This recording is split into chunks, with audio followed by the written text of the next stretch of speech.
Jacob, I wonder what about tonight, obviously the result was only one, but what about tonight felt different to you, how things went last season? I think we fought, to be honest. We definitely fought. We were in the game. 37.7% from the field goal. That's not good, and we still were in the game. So, like, we just got to make shots. I feel like we had good opportunities to make shots, but they didn't fall. So we definitely fought as a group. I'm proud of this team and what we did today. We fought, but we didn't come out with the dub, so we have things to work on. Oscar, 19 rebounds. What do you think went right for you on the offensive glass? That's what you gotta do. If you really want to help your team, you gotta fight. I did came out there to fight, so I was going for everything. I was doing my best. I came here to win the game. That's why I was fighting. Like every rebound, I cannot let anybody rebound over me. That's what I was going over everything. He had 3 jumpers he didn't take that I was like telling him, shoot the ball. He's a really good shooter. But we got to still figure out how we get the ball to him closer to the basket, but he also can really shoot. Oscar, how do you play as physical as you do and not get into foul trouble? Obviously, you knew you had to be out there down the stretch. You got the third one, but then you played the last 11 minutes without a foul. How do you balance that? It is something we work on here with the coaches and everybody because if you watch me these past 2 years, I really struggle in foul trouble. If you see the way we guarding ball screen, he helped me a lot from not getting foul trouble. When I go for rebounds, like something again we work on it because I usually go push people behind. But right now we work with the coaches. I gotta go side to side. When you're on side to side, they're not gonna call that. So I just go physical. It's up here. Like you gotta be using your head and everything. Right here. I'll get you. Is that a dog? I don't know. What is that? It's a cleaning machine. It's a dog. Cleaning What? thing. Somebody's cleaning. What is? I don't know. Cleaning. Someone's cleaning. Somebody go get their dog. It's a refrigerator. Okay, go ahead. Yeah, for both you guys. Duke went on a 22-5 run, and you guys came right back and countered it. What'd you call on to do that, and what do you think that says about the team? I mean, it says a lot. We're never going to back down from a fight. We're always going to play to the end. When it says 0-0 on the clock, that's when we'll stop fighting. So no matter if we're down, if they go on a run, basketball's a game of runs. So everyone's going to have their runs now. If they had their run now, we got to go for our run. So we're never going to back down from a fight. We're going to always fight because that's who we are. That's what we work on. We work on fight. And if you're not going to fight, you can't play this game. So that's what we preach on. Players, what do you think was the difference in this game, particularly in that big run Duke had in the second half? Defensively, we got to be better individually and as a team. That's really much it. On the offensive end, we got to execute better. We got to start making shots. Again, we shot 37% from the field goal for the game, and that's not good enough. And we were still in the game, so that says a lot about this team. Anything else for players? All right, right here. Just talk about the challenge of guarding Banchero tonight. He's a very skilled player. Like, let's not hide the fact that he's a good player. He's 6'10", 250, or whatever he is. It was a challenge, but I like challenges. I take pride in my defense. There was times where I stopped playing and he got easy buckets, and that's on me. But at the end of the day, we learn from it. We're going to go back, watch film, and I'm going to watch film, and we're going to see what we can do better as a team and as individuals, and we're just going to move on. Jacob, what was it like just looking over and seeing your brother and some of your Knicks coach and Knicks players and former Kentucky guys supporting you guys? It's a surreal moment. Being from New York, it's a dream come true. To play in MSG where my brother plays all the time, it's a surreal moment. I don't know how to describe it. Okay, last question. Jacob, I just wonder what you and your teammates take from watching Oscar basically play himself to exhaustion, trying to grab every rebound and getting 19 of, I think, 12 on the offensive I would say we're used to it. We watch it every day in practice. He's always fighting. He doesn't take days off. He wants to better himself, and the way he plays in practice helps us as individuals and a team. So he's always been a fighter. He's always been a hustle player, and he's always been that type of dog to just go after rebounds, dive on the floor. He's been that type of player. So it's good for us, and it's good for the team. Okay, thank you very much. Thanks, guys. Get on that bus so you can get back. Good luck the rest of the way. Yes, guys, because I'm headed out too. Yes. Cal, what do you make of that? What do you make of what you saw tonight? Good, bad, ugly? Well, we got it to 4, and then we'll watch the tape. 2 shots blocked, and all I said all week, if you drive, just don't get it blocked. Don't even worry about making it, because when that guy comes, the backboard's free. We got 2 shots blocked, and part of this is it was me based on playing Xavier too many minutes. And I think he tired out a little bit. He had 5 turns in the second half, but Tai wasn't playing well. And so I just stuck with who was playing well. So he got tired.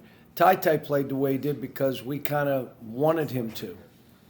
Like, this kid we're playing exhibition games, he's shooting 9 and 10 shots. You're supposed to be a guy that could go get baskets. So I will take responsibility for some of the plays that he made. And I just said to him, kid, you don't have to make every shot. You just can't miss them all. Got to make 1 or 2. And he just was missing a bunch of shots. And if you've watched him play, that's not him. But, this was a moment kind of game. And for us to be in that game, when our better players did not play well, and their 2 really good players played really well, and we had a chance to win. That's crazy. And so shooting, 37%. We're still working on post play for Oscar, but I'm telling you guys, he can really shoot the basketball. And so, when he passed up those foul line shots, I'm like, he passed up 3 of them. Like, shoot it.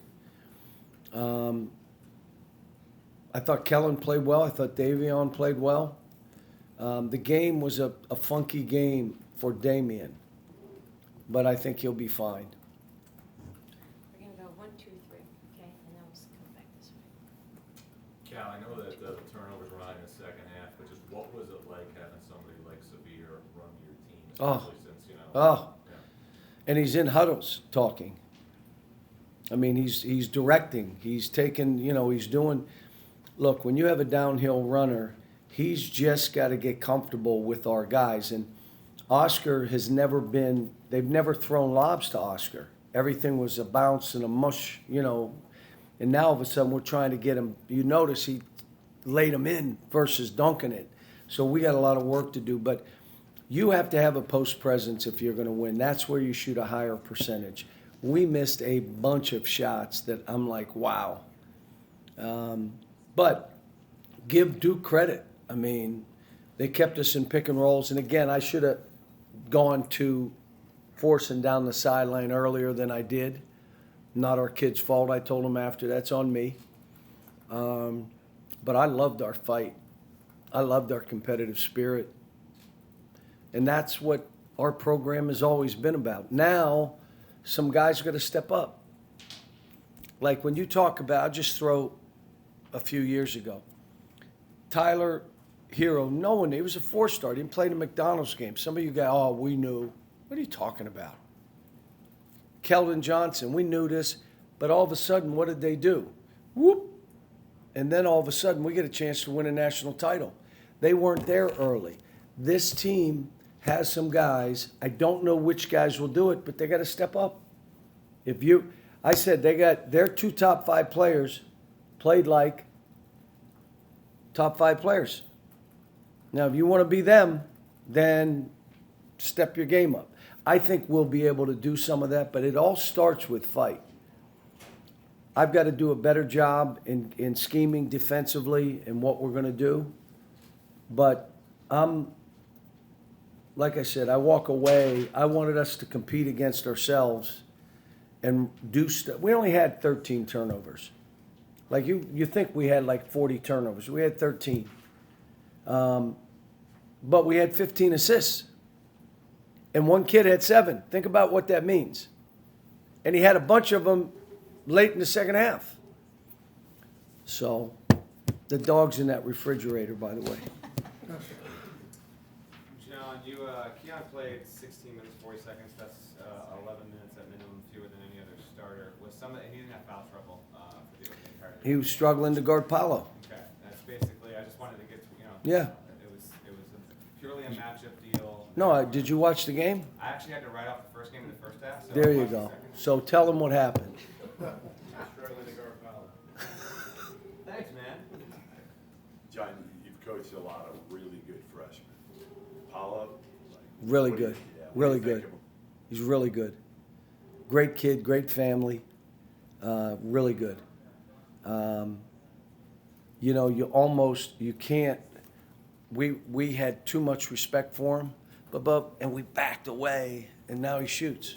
No, make him make basketball plays. And I kept saying it, but we're afraid, so they kept backing up. Now, Jacob seemed to go guard him and make him spin and do some stuff. But I even said prior to the game, they're going to ISO him. I thought they'd short pick and a step-up screen and short roll him to the foul line and let him play there. Well, they played him on an elbow and they played him in a short corner. It was the same idea. And then we were like, okay, how are we going to do this? And it was a tough matchup. Keon didn't play that bad. It was a tough match. We want to try to win the game. You recruited Trevor and Paolo pretty hard. Trevor not as hard, but Was it hard? recruited kind of watching- Roach, recruited Griffin, probably recruited Williams. We got beat on all of them. But seeing those guys that you recruited so hard, kind of thriving in. Paulo's the one that we recruited so hard. I'm fine with it. I don't take this stuff personal. I hope he does well, and I hope we play him again, and he doesn't play so well. But, like his dad is Italian, and he's an Italian citizen. So am I. I got a passport. So, and I still didn't get him. I don't know. So, but, he's good. The thing that they've done right now is he's in better shape. And they took him out for a long period of time. I don't know why they had him out a stretch. Chris. What is it? Chris. So he's not in shape. All right, your last question is all the way in the back. Last question. Coach, with this potentially being your final meeting with Coach Krzyzewski, No. We're hoping one more. But go ahead. in that case, what will you remember about your battles against this? Well, I remember one where we got beat so bad that I told the guys in the last 5 minutes, if anybody fouls or stops this clock, you're finding your own way home. I want to be out of this building in 7 minutes. And then the other time, Tyler Eulis just totally dominated the game, and we beat them. We may have beat him a couple times. I don't know. You'd have to tell me. I know we beat him with Tyler Eulis. So may have beaten him another time too, but that you're going to have a well-coached team. His players are going to want to win the game. So are mine. And that's why you have this kind of game. He said to me after, this is like a postseason game. So, but the coaches, I don't know if we got them we got the 3 coaches together because none of us were going to be able to do anything here, so we did a Zoom call. And Bill Self said, Cal, why don't you get us a bottle of Pappy for him and we'll all chip in, which they didn't chip in, just so you know, they're cheap. So we got him a bottle of Pappy. Do you guys know what that, Pappy Van Winkle? Yeah. We got people that don't know in this room. Well, look it up. Okay. When we gave it to him, it was, if you don't drink bourbon, and I knew he didn't, but if you don't drink bourbon, you save this, and when I retire, you give it back to me. He came up to me prior to the game and said, my daughter saw this and said, you can't get this. And I knew he didn't know. He was like, yeah, nice bottle. Pour it out, But And I would have done the same. But now I live in Kentucky, so I know what bourbon is. And I need some bourbon right now, to be honest with you. But I think it was an enjoyable game that we learned. Hopefully they learned. We got to have some guys step up. I can't play Severe. How many minutes did I play him? 38. Can't play a guy 38 this early in the season. So he should have played about 32, and he'd have been fine. He wouldn't have had those turnovers. Not his fault. That's on me. Tai, he took more shots in this game than the 2 exhibition games. And part of that was me saying, look, I want you to go at these dudes. So that's the dog getting out of the refrigerator, just so you know. Okay, thank you.